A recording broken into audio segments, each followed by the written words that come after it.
bienvenue à tous. On continue avec la lecture et ce sera la dernière de ce texte de Yogananda sur comment créer de bonnes habitudes.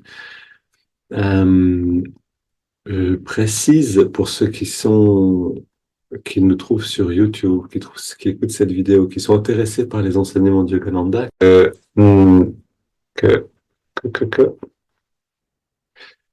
je précise donc que Ananda Francophone, notre association, est là pour diffuser ces enseignements et notamment le chemin vers le Kriya Yoga dont parle Yogananda dans son autobiographie d'un yogi.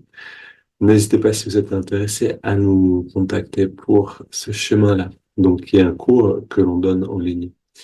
Ok, maintenant, on a vu hier, alors, que ces éléments, ces ingrédients essentiels pour créer une bonne habitude, mais aussi de manière générale pour avoir du succès, que le succès soit dans le travail, dans la relation, dans une situation de vie, que pour ce succès, pour créer une bonne habitude, ce qui revient finalement au même, on a besoin de volonté et de régularité. Est-ce que ça revient au même? C'est-à-dire, si j'ai l'habitude de penser d'une certaine manière, de penser d'une manière qui me permet d'aller vers l'expansion, d'aller vers quelque chose qui me rend heureux, en fait. Si j'ai cette habitude en moi, alors je vais naturellement être heureux dans la vie de tous les jours. Je vais naturellement me sentir plein de ressources. Si j'ai l'habitude, si j'ai créé une habitude par le passé de penser dans une manière, comment dire, euh, limitante, au lieu de expansif, d'avoir un mot comme et un mot qui m'échappe. Contractif. Pardon? Contractif? Contractif, merci. Par exemple, exactement. Si je pense de cette manière qui restreint ma lumière, naturellement, je vais avoir des expériences de ne pas être heureux. OK? Et donc, cette identification à une manière de penser, on a besoin de la défaire, de s'en défaire. Et ça se fait comment? Ça se fait pas en disant je ne m'identifie pas à ça, parce que ce serait trop abstrait, mais ça se fait en s'identifiant à quelque chose d'autre qui est à l'inverse d'une pensée contractive, d'une pensée qui restreint la lumière. Et donc, Limitante. limitante.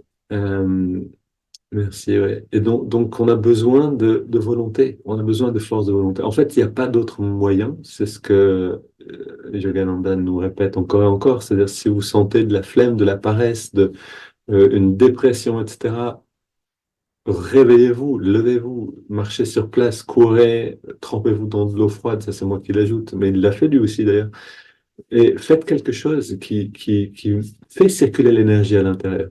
C'est vraiment la première chose à faire. Donc, c'est pour ça que un des enseignements principaux de Yogananda, le premier qu'on donne aussi dans le chemin qui va vers le Kriya, c'est la recharge en énergie. Parce qu'à partir du moment où on peut sentir de l'énergie à l'intérieur, tout devient possible.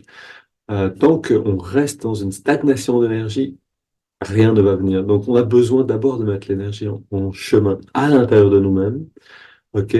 Et ça va se mettre en chemin à l'extérieur de nous-mêmes également. Maintenant, je continue. Et en fait, le travail ensuite consiste à le garder en mouvement. Alors, le satsang de demain matin, on va parler de ça un petit peu plus. Maintenant, je continue la lecture. Apprenez à donner une dimension spirituelle à votre service. Ok, je lis une phrase avant. Ça remettra dans le contexte. Le succès vient à ceux qui créent de la richesse en rendant les autres plus prospères. Il est la récompense de ceux qui dépensent pour des causes divines, donc des causes expansives, avec autant de générosité et de joie que pour eux-mêmes. Ok, dépenser son argent, dépenser son temps, son énergie pour des causes divines. Qu'est-ce que ça veut dire? Ça veut dire qu'elles vont profiter non pas seulement à une personne, Donc, elles n'ont pas cette vision séparée, mais elles ont une vision unifiante. Je vais dépenser mon énergie et mon argent pour aider à l'élévation de la conscience de manière très globale. Et en effet, euh, faites-le et vous voyez tout de suite l'effet que ça a sur vous, hein. Si je quitte ces méditations, je sens un plus dans ma journée et dans ma vie que je ne sens pas si je me retire et je dis non, je médite seulement pour moi. Je veux pas. Voilà, ici il y a vraiment un choix, mais ce choix, est-ce que c'est pour moi une discipline? Au début, ça l'est, à certains moments, ça l'est, mais en réalité, le plaisir de partager est bien plus grand que celui de s'isoler, de méditer tout seul pour soi-même. Donc oui, je médite avant, mais ensuite, donc c'est juste un exemple maintenant qui est là, mais on a des amis qui sont sur le chemin vers le Kriya et qui dédient chaque jour un petit peu de temps à prendre un texte de Yogananda, à le traduire en français et à le poster, un texte que eux trouvent inspirant. Et ça aussi, c'est un service. Et beaucoup de personnes en retirent de la joie. Et je suis sûr que la personne qui fait ça chaque jour en retire beaucoup aussi. On peut trouver des manières, on peut demander, mais de quelle manière je pourrais servir encore? Qu'est-ce que je pourrais offrir au monde? Et si on est sincère dans cette demande, et en effet, il faut demander, et il faut demander avec une vraie volonté, et attendre de recevoir la réponse. Mais si on est sincère, la réponse va venir. On n'est pas là par hasard, on est là pour se donner les uns aux autres. Et justement, je continue la lecture, apprenez à donner une dimension spirituelle à votre service, ok? Et à accomplir un travail qui profite réellement à l'humanité. Faites du service plutôt que du gain matériel votre priorité. Et vous verrez votre vie entière prendre un nouvel élan. Vous ne serez jamais laissé de côté. Alors, ça, c'est une clé, en effet. C'est-à-dire donner une dimension spirituelle à votre service et accomplissez un travail qui profite réellement à l'humanité. On a besoin à un moment d'être honnête avec soi-même, de regarder vraiment, mais est-ce que ce que je fais dans la vie profite vraiment? Est-ce que ce que je fais maintenant, je donne un exemple simple, quand j'étais musicien, pardon, j'ai un cheveu sur la langue. Quand j'étais musicien de jazz, je pensais que la vie, c'était de devenir un grand musicien, d'être très applaudi. Et que ça, c'était une réalisation. Ça, c'était la réalisation de soi, la réalisation professionnelle. Mais j'étais conscient par moment que, en fait, ce que je recherchais, c'était juste de recevoir beaucoup d'attention. C'était juste de recevoir beaucoup d'applaudissements, d'avoir beaucoup de succès, mais d'une manière seulement contractive. Qu'est-ce que je donnais vraiment? Oui, un peu de divertissement, ok. J'aimais jouer du trombone à coulisses, et c'est un merveilleux instrument, et de jouer avec d'autres personnes dans une forme de communion, il y avait quelque chose de vraiment très beau dans tout ça. Est-ce que vraiment je donne quelque chose qui élève les gens spirituellement? Peut-être très temporairement en faisant ça. Ok, peut-être que ça va les inspirer, que ça va leur donner un élan, mais est-ce que ça va vraiment, est-ce que c'est un service, est-ce que c'est le plus grand service que je peux offrir à l'humanité? Et moi, j'ai découvert que non. C'est-à-dire qu'il y avait quelque chose de plus que j'ai besoin de faire. Ce qui ne veut pas dire que j'aime pas jouer du trombone ou que j'aime pas jouer du jazz. C'est des choses merveilleuses, mais c'est plus ma priorité maintenant. J'essaie de trouver une autre manière de servir. Et on peut tous se poser cette question, est-ce que ce que je fais maintenant, c'est quelque chose qui sert vraiment? Si on a un travail qui nous demande beaucoup d'énergie et qu'on a besoin d'accomplir ce travail pour gagner l'argent, pour nourrir la famille, et que pour l'instant, on ne peut pas faire autrement, est-ce que je peux prendre 5 minutes dans la journée et de ces 5 minutes en faire quelque chose qui profite aux autres? Peut-être que c'est simplement des prières pour des gens qui souffrent, qui ont besoin d'aide. Peut-être que c'est prendre un texte qui m'inspire et le poster pour en faire profiter d'autres. Et c'est une excellente manière de faire.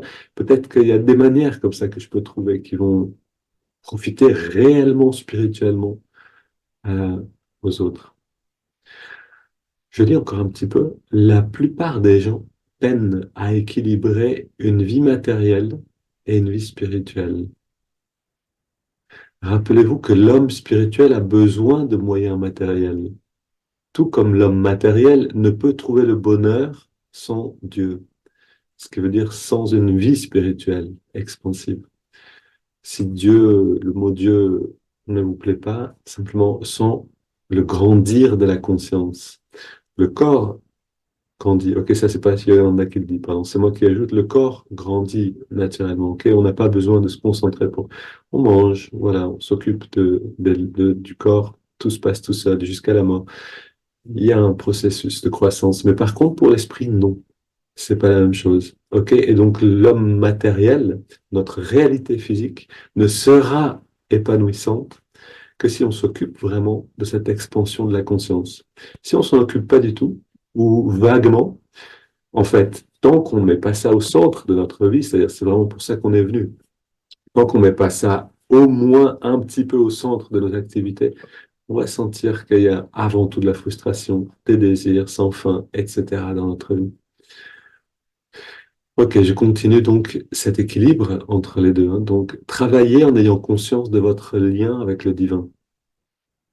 Ok, encore une fois, avec l'expansion de la conscience. Travaillez en ayant conscience de votre lien avec votre but, c'est-à-dire l'expansion de la conscience. L'homme matériel, en revanche, agit souvent en pensant qu'il est seul maître de ses actions, ce qui le rend prisonnier de ses attachements et de ses aversions. Lorsque les principes commerciaux ne reposent pas sur la vérité, ils mènent inévitablement à la souffrance et à l'insatisfaction. Ok, entrez dans un supermarché et vous pouvez vérifier cette phrase. Est-ce que c'est intéressant parce que maintenant on est dans un temps, on est dans une ère, donc où on est dans un âge où la conscience change et où on sent qu'on a besoin d'avoir un sens, on a besoin de faire les choses de manière euh, qui profitent globalement. On a vraiment ces deux courants de pensée. Donc, on a des magasins qui vont être le plus respectueux de l'environnement possible, qui vont essayer de travailler en local, etc. On a ça. Et à côté, donc, il y a une intention dedans, hein, de faire quelque chose qui a du sens, de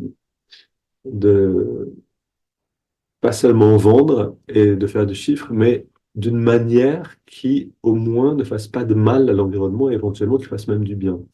À côté de ça, on a toujours ces grands supermarchés dont l'idée, c'est avant tout, et d'ailleurs, je ne veux pas tous les mettre dans le même panier, mais où il y a quand même d'abord une idée de profit, etc.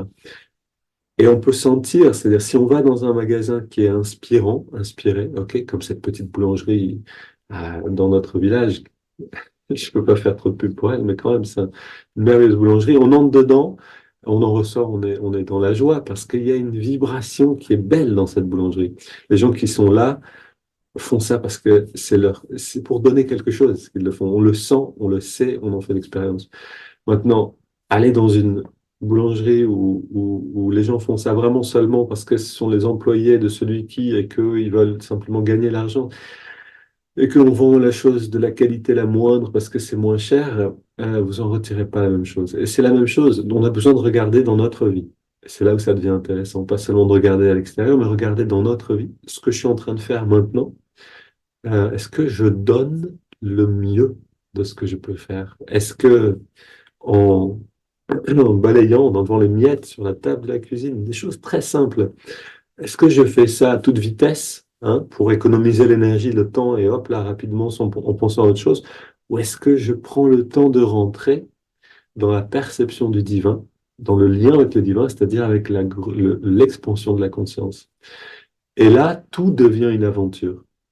Tout, littéralement, devient une aventure et un moyen de faire grandir la conscience. Euh, Comment je vais me lever après la méditation? Ça devient une aventure. Est-ce que je vais me lever pour me lever rapidement comme ça en pensant à autre chose? Ou est-ce que je vais me lever pour faire grandir ma conscience? Est-ce que je vais rester dans le lien avec le divin pendant que je me relève, pendant que je marche, pendant que je me prépare un thé, pendant que je cours dehors? En fait, toutes nos actions deviennent merveilleuses parce qu'elles deviennent un moyen de l'expansion de la conscience. Et cette expansion, le terme qui correspond à cette expansion, c'est yoga. C'est-à-dire la petite conscience s'unit avec la grande. Ça se fait par un moyen d'expansion. Ça se fait progressivement. Une graine devient un arbre, non pas en un jour ni en une seconde, mais progressivement. Et, et donc, on peut choisir de transformer le plomb, si vous voulez, de l'existence matérielle qui est vouée à redevenir poussière, qui est vouée à mourir, à se transformer constamment. On peut transformer ça euh, en or, ce plomb en or, par la volonté de rester en lien avec le divin. Une manière merveilleuse que les bouddhistes pratiquent, c'est d'avoir un gong qui sonne régulièrement et qui, ah, est-ce que là je suis perdu dans le monde ou est-ce que je suis aussi dans une dimension divine, c'est-à-dire dans la dimension de la croissance de la conscience. Si vous voulez grandir rapidement, prenez ces outils simples et appliquez-les dans votre vie. Ok, tout dépend de nous. Alors maintenant, allons dans cette bonne pratique. Tiens, tiens, bienvenue Marina, ça fait plaisir. Prends une grande inspiration et on expire naturellement. On ressent simplement là où on est maintenant.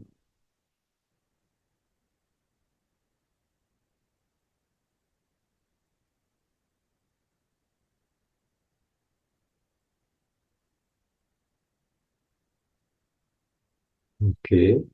Et on entrelace les doigts au niveau de la poitrine. On prend une grande inspiration. Et tous ces mouvements, on les amène dans l'expansion de la conscience. Expire. On amène les mains vers l'avant. On arrondit le dos. Inspire. On étire le dos vers le ciel, les bras et le dos. Expire. On se penche vers la gauche. Ok. Inspire. On revient au centre. Expire, on se penche vers la droite. On revient au centre. Expire, on se tourne vers la gauche. On pose les mains et on va le plus loin possible dans la rotation. Une fois qu'on est dans la position, on prend deux grandes respirations.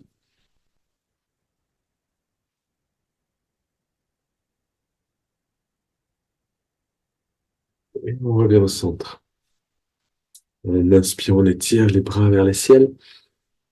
Expire, on se tourne vers la droite. On pose les mains et on se tourne plus loin encore. Deux grandes respirations. Et on revient au centre. On pose les mains derrière. On se penche vers l'arrière. On resserre les épaules et les coudes pour ouvrir la poitrine en respirant profondément. On écarte les côtes par la respiration profonde. Une dernière. Et on revient au centre. Et là, on s'intériorise et on ressent l'effet de ce qu'on vient de faire. Main sur les cuisses, paumes vers le ciel, dos détendu, les yeux fermés, on sent le bien-être.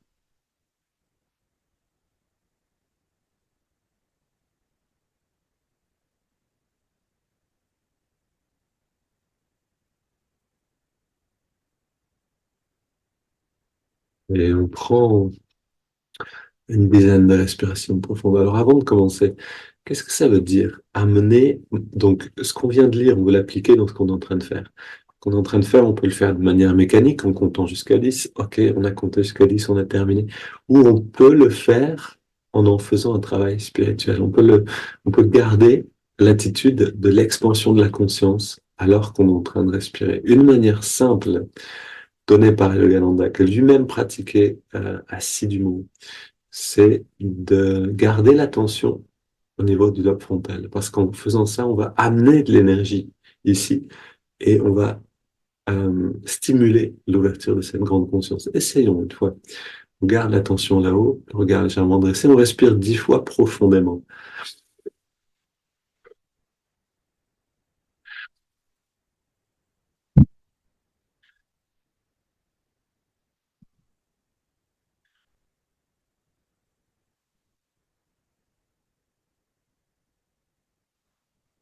de plus.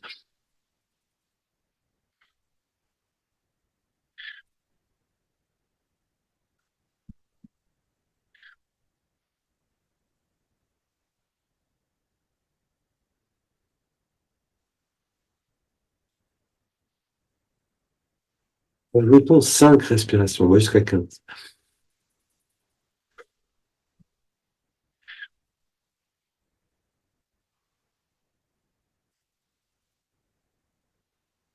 Et dernière.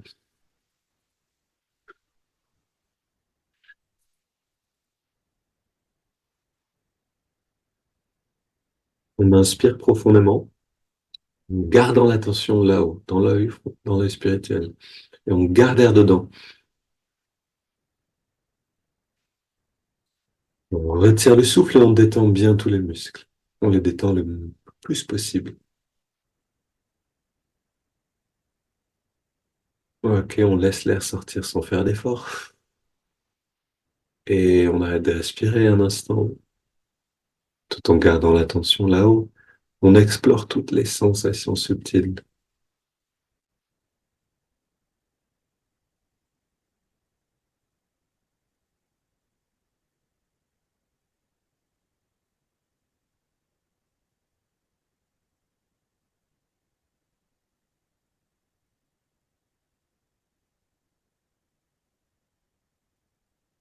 Puis on inspire lentement et on garde l'air dedans.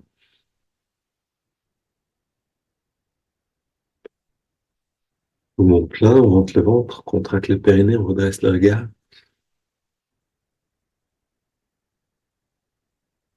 On relâche tout et on expire. On laisse le corps respirer naturellement. Et on observe, hein, on découvre les effets de ce qu'on vient de faire.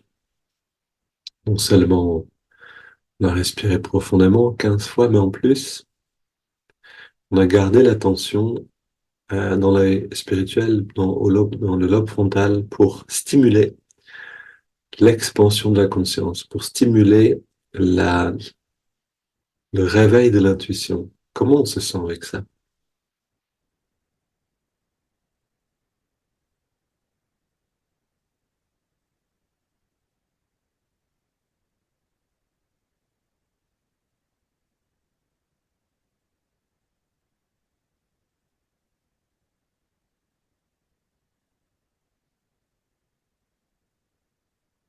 Ok, on sent ce bien-être, qu'elle a une perception un peu différente. Prenons une double inspiration et, et on contracte tous les muscles. On serre les poings, expire et on relâche tout. On recommence.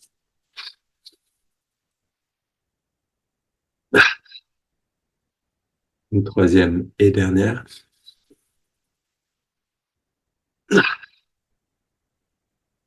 Et on reste très détendu et on inspire lentement par les narines.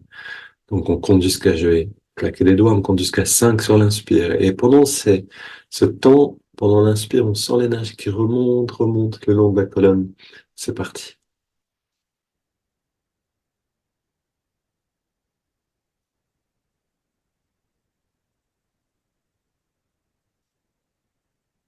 On garde l'air à l'intérieur, on concentre toute l'attention et donc l'énergie dans le lobe frontal. 4 et 5. Ok, on expire lentement, même rythme. Sentant ce rayonnement de bien-être, la légèreté de la conscience se diffuse en nous. Inspire à nouveau.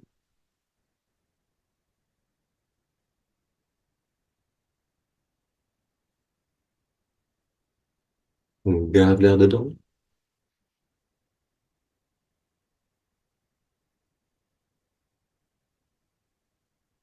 Expire.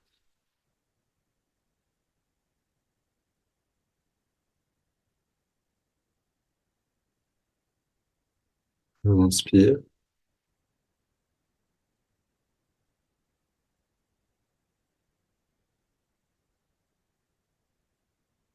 On retient le souffle.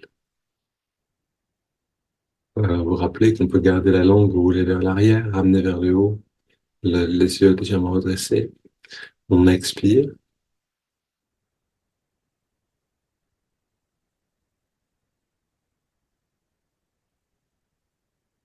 inspire à nouveau,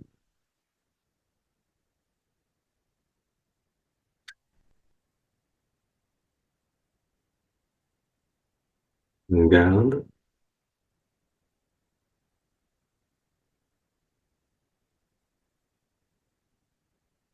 expire.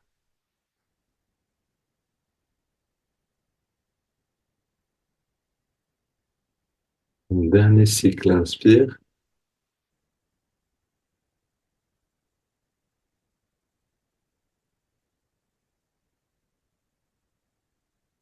retiens le souffle,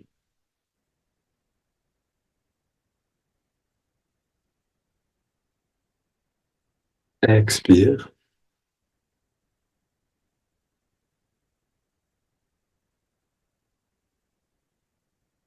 on prend une grande inspiration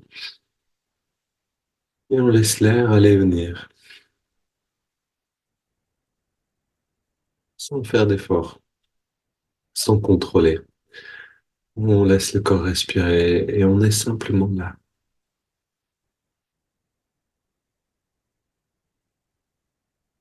Est-ce qu'on sent du bien-être? Si oui, alors on est déjà dans l'expansion de la conscience. Si on ne sent pas encore de bien-être, alors on est quand même dans l'expansion de la patience. Et ça revient au même.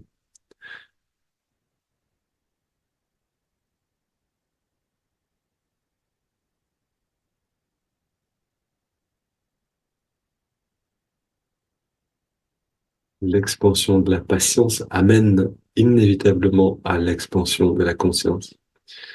Amenons maintenant l'attention dans les narines. On trouve l'endroit où on sent l'air le mieux. Et à cet endroit-là, on ressent la fraîcheur de l'inspire et la tiédeur de l'expire.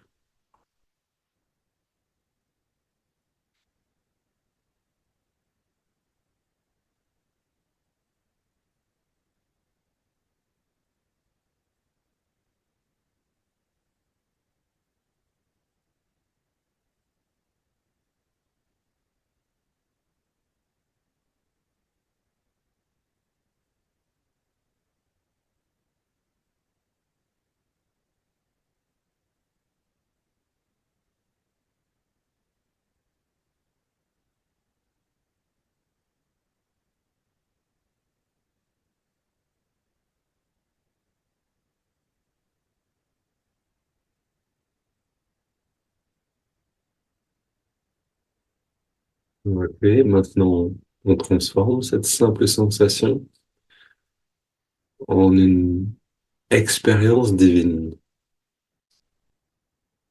Comme si on buvait un nectar à chaque fois qu'on respire.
Et puis on ajoute le mouvement de l'index de la main droite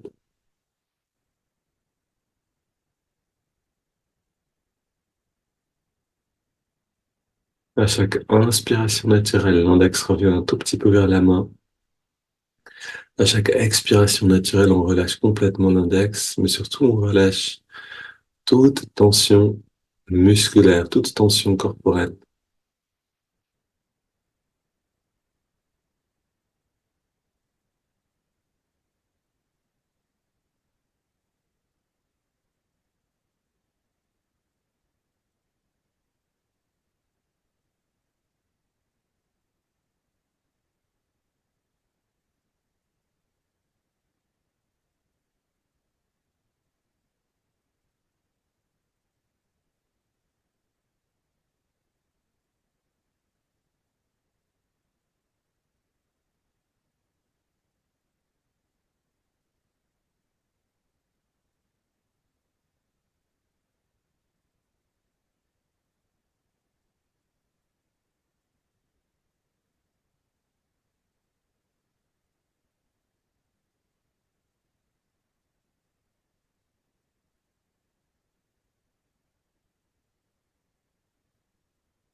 On sent cette détente qui grandit, cette détente qui est la clé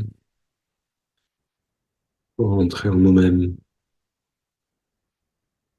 On ajoute le mantra Hong So, Hong qui accompagne l'inspiration naturelle et So, l'expiration naturelle.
Et on prend une inspiration profonde.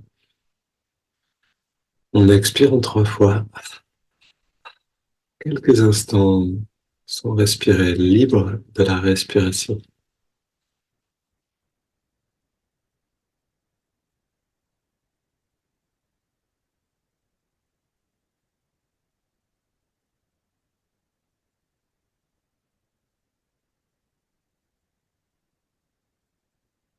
On laisse le corps respirer naturellement. On abandonne toute technique, tout effort. Et dans l'abandon même de l'effort, on sent un bien-être, on sent une qualité particulière de calme, paix intérieure qui s'épanouit complètement.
On prend un bain de cette expansion, expansion de de bien-être, de conscience.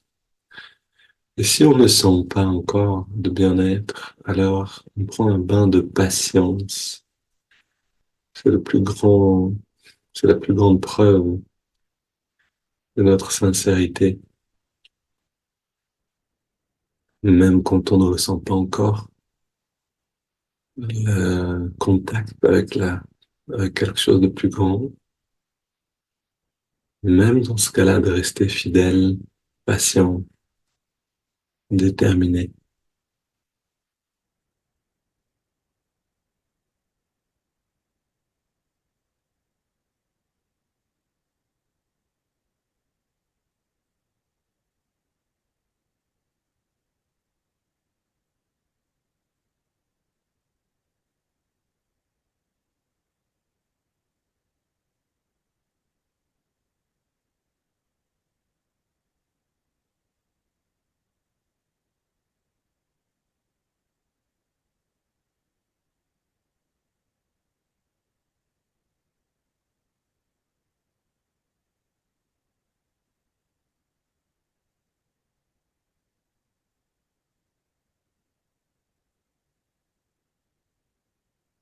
On va prolonger ce moment autant que vous le sentez bon. Et une belle journée à tous et à demain matin 9 heures pour tous ceux qui veulent sur le même lien pour un satsang et partage en petit groupe. Belle journée.